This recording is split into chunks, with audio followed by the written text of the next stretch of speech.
A seasonal symphony. It is late summer. Months ago, the auditory orgy of frogs and birds reached its peak and faded. Now the spring songsters have turned their attention to individual survival and preparation for winter's creeping onslaught. For me, it's a peaceful time, undisturbed by the sexual screams and exploits of vertebrates. Perhaps I, too, am preparing for the frigid silence of winter. But as I wander along, subconscious becomes conscious. First, I tune a buzzing from the tall grass. Then I realize that chirping sounds are emanating from beneath a pile of old boards.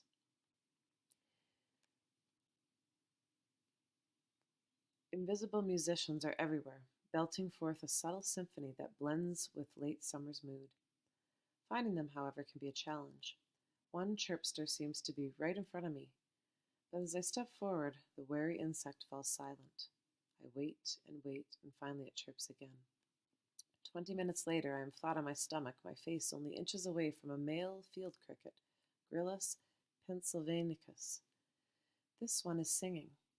Raising his forewings to about a 45-degree angle, he scrapes them together, producing a breep, breep, breep sound. The breep actually results from several pulses of wing movement, but at 25 milliseconds each, they appear to be one note to us. The cricket's wings are also responsible for the chirping sound I heard earlier. Each one has a ridged vein called a file and a hardened section of wing edge called a scraper. When they are rubbed together, they produce the familiar chirp commonly heard across southern Canada in summer. But the field cricket's performance is not for my benefit. Like birds and frogs, he is singing to attract a mate and to protect a territory. Hearing the serenade through ears located in her knees, a female cricket may respond to his love call. When she touches the collar with her antennae, he switches to a quieter, seductive courtship song. Touch, scent, and song combine to initiate mating. But if a male approaches, the singer responds with a battle cry designed to challenge the interloper. He will fight if necessary. An occasional leg, antenna, or even life may be lost. Cricket fighting is a spectator sport in China, where insects are carefully bred and chosen for their fighting ability. Carried to matches in little cages, they are released in a tiny ring to grapple with opponents before an enthusiastic audience that wagers on the outcome. Back in my field, I gradually notice more insect songs. Nearby, I hear a raspy ch-ch-ch-ch sound, much different than the cricket's musical chirping.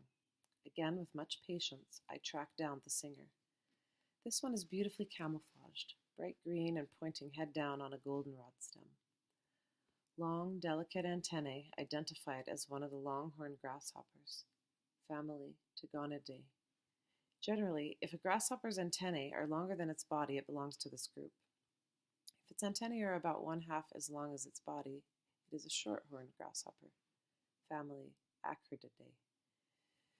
Like the cricket, this cone-headed grasshopper is using its wings to produce its song, but it's easy to identify the singer by listening to the melody. If you can match the song's pitch by humming, chances are you're hearing a cricket. Raspy, untuneful sounds are produced by grasshoppers. Later, I track down an elusive shorthorn grasshopper. I watch with voyeur's interest as he scrapes his femur armed with small peg-like projections across a hardened file on his wings. In most areas, shorthorned grasshoppers, some are called locusts, are most commonly found, picked up, and examined by children before being dropped in disgust when they regurgitate in self-defense. Song, together with scent and visual displays, are the three major modes of long-range communication among insects. Although scent is used with great effectiveness by moth species, it would not carry well in the jungle-like vegetation of meadows. For the same reason, visual displays are less important for grasshoppers and crickets, although some short-horned grasshoppers who live in open areas do launch themselves on short, noisy flights. However, not only does sound have the great advantage of carrying well through dense growth, the message can be changed instantly if necessary. Some species of crickets modify their environment to amplify their song. Mole crickets, for example, make a burrow in the form of a double horn. By sending their message from this loudspeaker, their songs can be heard as far away as 600 meters. In contrast, They sing outside their burrow. They achieve only 4% of the volume they produce by the earthen megaphone. From high in tree leaps a piercing, whining humming sound. It's a male cicada, perhaps the loudest insect on earth. Often people think their penetrating screams come from humming telephone or hydro lines. Cicadas are famous for their underground nymph stage when they feed on tree roots. While this stage may last 10 to 20 years, most cicadas spend only a year or two underground. Finally, in late spring or early summer, the bizarre beige nymphs crawl up a tree trunk and cling tight while the adult cicada emerges from its shell. It's fun to search tree trunks in July for nymph shells. They're particularly common in park or suburban settings with widely spaced large trees. Male cicadas use a unique technique to produce their song, which can range from a rattle to a piercing hum. Under the last segment of the thorax are two hollow cavities covered on one side with membranes. The effect is like two drumheads. Muscles attached to these membranes cause them to vibrate at a tremendous rate, producing the cicada's love song.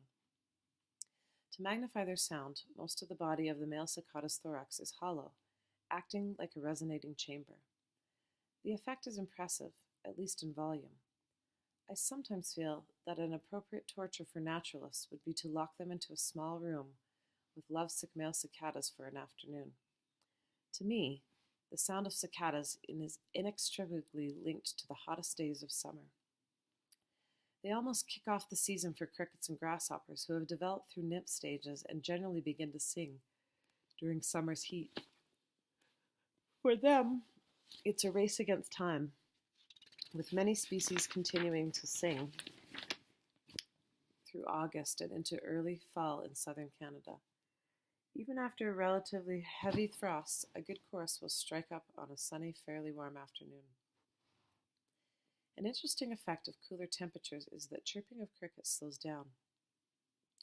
One, the snowy tree cricket, is also called the temperature cricket because its chirp frequency can be used to tell how hot it is. Simply count its chirp for 15 seconds, then add 37 to identify the temperature in degrees Fahrenheit. Snowy tree crickets are found across southern Canada. To identify their song, listen for beautiful, clear chirping in a bush or high in a tree. Sometimes the male tree crickets will gather together and synchronize their chirps in an all-for-one and one-for-all effort to increase volume and attract more females. This delicate, light green crickets with lacy wings make large black field crickets seem ungainly by comparison. By late September, the insect chorus is almost over, but I will look forward to next year's symphony just as much as I will long for the spring rush of birds and frogs. I know that, within my little backyard, there are singing species of insects that I have yet to meet. Perhaps that is the beauty of this miniature world. A closer look and listen is all it takes to bring its fascinating variety into focus.